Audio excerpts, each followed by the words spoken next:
Horns up and welcome to a brand new episode of Headbanger's Kitchen Meal Prep Monday, my new series to make your keto journey just a little bit easier. And this comes out on a Saturday so that you can do your shopping and cooking over the weekend and have all your meals ready by Monday. Anyway, before we get on with this, I urge you to hit that subscribe button. And if you've already subscribed, there's a bell icon that you should definitely hit so you get notifications when I upload a new video and you don't miss a single one of my videos. So this is the third episode in the series, and if you haven't watched episodes 1 and 2, just click here on the I button and check them out. Now on the previous episodes, I gave you a meal plan for about 1200 calories with intermittent fasting, so there was no breakfast included.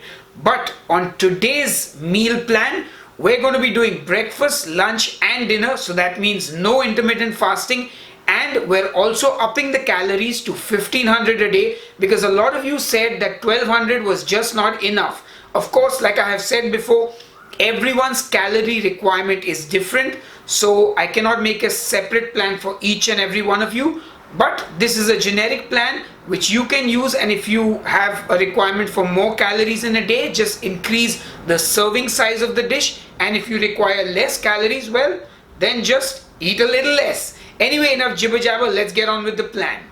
When you wake up in the morning, the first question you are generally asking is, what's for breakfast? And on this plan for breakfast, you're going to be eating my delicious keto akuri. Akuri is a spicy Indian scrambled egg. It's got some masalas, it's got some onions, some tomatoes. Yes, you can eat onions and tomatoes on keto, and it's really delicious. So the akuri is about 300 calories with about 5 grams of net carbs. It is about 23 grams of fat and about 13 grams of protein, if I'm not mistaken. So a pretty substantial start to your day. It doesn't need anything else because you got a couple of veggies in the scrambled egg. There's enough masalas in there for taste and flavor. And yeah, a good way to kickstart your day. Your next meal is going to be lunch. And for lunch, you're going to be making my keema, which is basically the Indian version of a chili con carne. This keema is absolutely delicious. And I've made it using mutton mince, which is goat meat, but you can also use lamb, no problem. And along with this keema, you're going to have 100 grams of spinach. Now you can either just blanch the spinach, or you can actually throw the spinach into your portion of keema and cook it together. So that way you're getting all the nutrition from the spinach as well. Now your lunch is going to clock in at a whopping 611 calories with 5 grams of net carbs, about 40 something fat and about 39 grams of protein. So it's a pretty heavy meal, and it should really see you through most of the afternoon and evening without you requiring a snack. But if you do need a snack, I have thrown in a keto fat bomb. This is my peanut butter and chocolate fat bomb, which is about 180 calories, 1 gram net carbs. I think it's about 19 grams of fat and about 2 grams of protein. So if you require a snack between lunch and dinner, you can have this fat bomb. Actually, you're going to need to eat this fat bomb any which way because otherwise you won't meet your calorie requirements. And for dinner, you're going to be having my delicious lemon pepper chicken.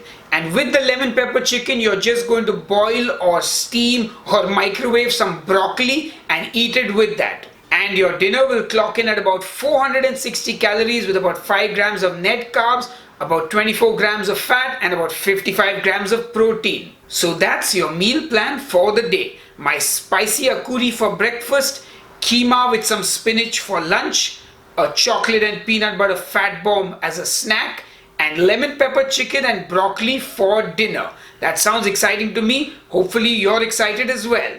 So this entire day's meal plan clocks in at about 1500 calories with only 16 grams of net carbs. It's about 100 something grams of fat, 115 grams of fat I think, and 109 grams of protein. So the macro ratios are pretty much spot on. 4% from carbs, 68% from fat and 28% from protein. A pretty good, well-balanced keto meal plan. Don't you think so? I think so. So hopefully you're going to enjoy this. Now before I let you guys go, I've got some handy tips. Let's start with breakfast. Now, for those of you who are carb phobic and want to just have as low carbs as possible, you can totally make the akuri without the onions or tomatoes. That will definitely reduce the carb count of your breakfast. Also, you can totally just make eggs however you like for breakfast. I just thought I'd give you something interesting.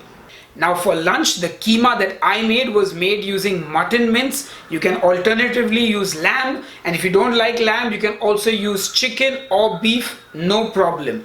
Also, the spinach is basically to get in some good nutrition, which is why you want to weigh out the spinach separately. All you got to do is wilt that spinach down and put it into your keema. And you know what? I know a lot of you are saying, Sahil, how do I eat the keema? Can't I eat a keto naan with it? No. You're going to be a good boy or a girl and eat it with a spoon.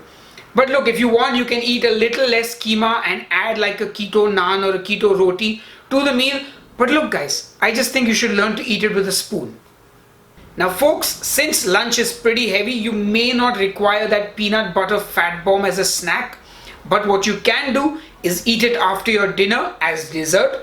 Alternatively, you can cut it into two halves and have one half between your breakfast and lunch and the other half between lunch and dinner. Now for dinner with that broccoli, you just want to steam it or boil it. You can actually pour the lemon pepper chicken sauce over the broccoli and it will be perfect. Also, you may have noticed there was a lot of protein in the dinner macros. That's because I used chicken breast for the recipe. If you want to lower the protein still further, you can use chicken thighs and you can use it with the skin on. So these are the few variations you can make to the recipes to sort of amp things up a bit. But otherwise, I think this should do the job, and there, you've got another keto meal plan. Now you've got 3 meal plans, week 1, week 2, week 3 that I've made for you. You can also make each meal plan just for 3 days and then keep rotating it so you don't get bored eating the same thing. Anyway, I hope you guys enjoyed this episode. Please make sure to leave me your comments below, hit the like button, subscribe to the channel, and I will see you on the next episode of Headbangers Kitchen. Cheers and keep ketoing.